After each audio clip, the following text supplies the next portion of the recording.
Binomo இந்த app மூலமாக நீங்கள் டெய்லி எக்ஸ்பென்சஸை கவர் பண்ண முடியும். இன்னொரு இன்கம் ஸ்ட்ரீமே நீங்கள் ஜென்ரேட் பண்ண முடியும். இந்த பினோமோ ரொம்ப சேஃபான மற்றும் நம்பிக்கையான ஆப். முகமது ஷமியே இதுக்கு பிராண்ட் அம்பாசிடராகவும் இருக்காரு. பின் கமெண்ட்ல இந்த பினோமோ ஆப்போட லிங்க் கொடுத்துருக்கோம். இந்த லிங்க் மூலமாக நீங்கள் ரிஜிஸ்டர் பண்ணீங்கன்னா உங்களுக்கு ஃப்ரீயாகவே ஒரு டெமோ அக்கௌண்ட் வந்துடும் 10,000 ருபீஸோட.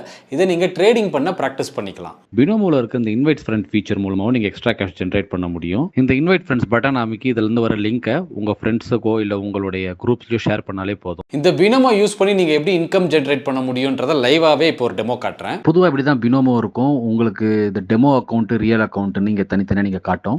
இந்த டெபாசிட் பட்டன் அமைக்கினீங்கன்னா உங்களுக்கு பல ஆப்ஷன்ஸ் கேட்கும். உங்களுக்கு எது பெஸ்ட்டோ அது சூஸ் பண்ணி டெபாசிட் பண்ணிக்கலாம்.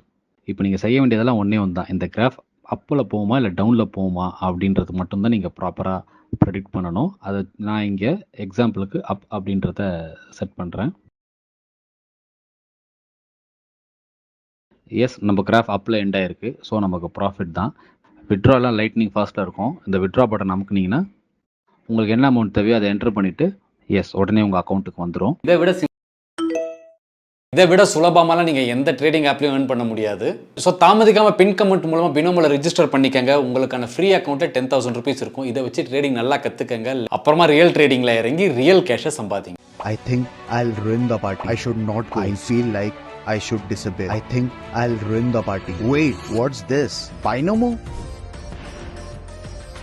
Thanks to Binomo, I have found the perfect way to get that extra income and make everyone happy. உலக புகழ்பெற்ற Tagore international film festival, Europe film festival உட்பட 6 அபிஷியல் இன்டர்நேஷனல் அவார்ட்ஸ் ஜெயிச்சிருக்கிற அந்த நாள் படம் 29ஆம் தேதி உங்கள் அபிமான திரையரங்குகளில். இன்னைக்கு நம்ம திரைவிமர்சன நிகழ்ச்சியில் இயக்குனர் சக்தி சிதம்பரம் இயக்கத்தில் வெளியே வந்திருக்கிற ஜாலிலோ ஜிம்கானா படத்தை பற்றி பார்க்க போகிறோம். படத்துடைய ஆரம்பத்தில் ஒய்ஜி மகேந்திரனை காட்டுறாங்க.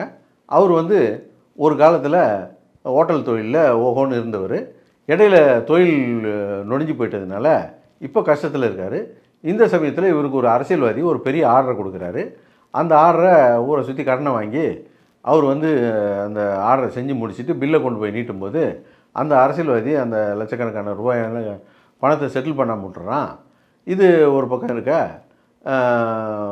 பிரபுதேவா காட்டுறாங்க. இவர் ஒரு பெரிய லீடிங் லாயராக இருக்கார்.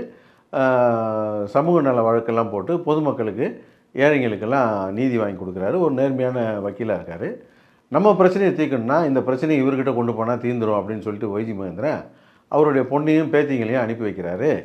இப்போது பிரபுதேவா இருக்கிற லாட்ஜில் இருக்கிற ரூமுக்கு இவங்க போகிறாங்க. ரிசப்ஷனில் அவங்கள அலோவ் பண்ண மாட்டேங்கிறாங்க. ரிசப்ஷனில் ஒரு பொய்யை சொல்லிவிட்டு பிரபுதேவாவுடைய ரூமுக்கு போய் கதவை திறந்து உள்ளே போகிறாங்க. உள்ளே போய் பார்த்தா பிரபுதேவா இறந்து கிடக்கிறாரு. இவங்களுக்கு ஒரு பெரிய அதிர்ச்சி. என்னடா இது கொலைக்கேஸில் மாட்டிக்கும் போல் இருக்குது அப்படின்னு சொல்லிட்டு அந்த பணத்தை அங்கேருந்து அப்புறப்படுத்த நினைக்கிறாங்க. அதுக்கப்புறம் என்ன ஆச்சு அப்படிங்கிறத இந்த படத்துடைய கதை. இந்த படத்தை நம்ம முக்கியமாக பார்க்க போனதுக்கு முக்கியமான காரணம், இந்த படத்தில் பிரபுதேவா நடிச்சிருக்காரு.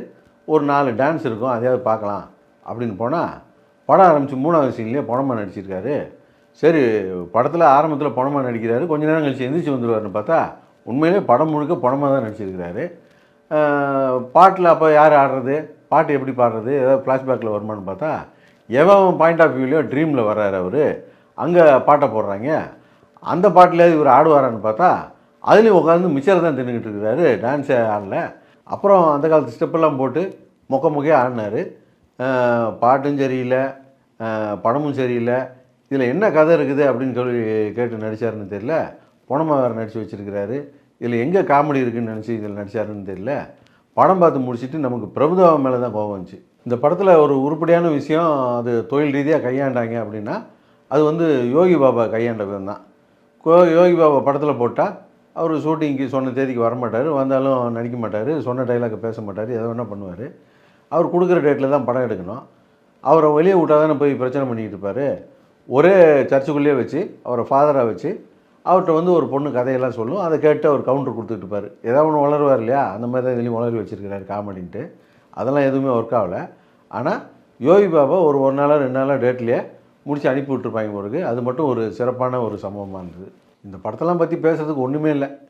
பிரபுதேவா படம்னு நம்பி போனால் ஒரு உருப்படியாக ஒரு டான்ஸ் கிடையாது, ஒரு நல்ல பாட்டு கிடையாது, படத்தில் கதை கிடையாது, திரைக்கதை சுத்தமாக இல்லை, காமெடின்னு சொல்லிவிட்டு ஒரு கோபம் வர்ற மாதிரி காமெடி பண்ணி வச்சுருக்கிறானுங்க. எப்பா முடியல சாமி. ஸோ மறக்காமல் பின் கமெண்ட் மூலமாக பினோமோவை ரிஜிஸ்டர் பண்ணிக்கங்க. உங்களுக்கான டெய்லி எக்ஸ்பென்சஸ் இந்த பினோமோ மூலமாகவே சம்பாதிங்க.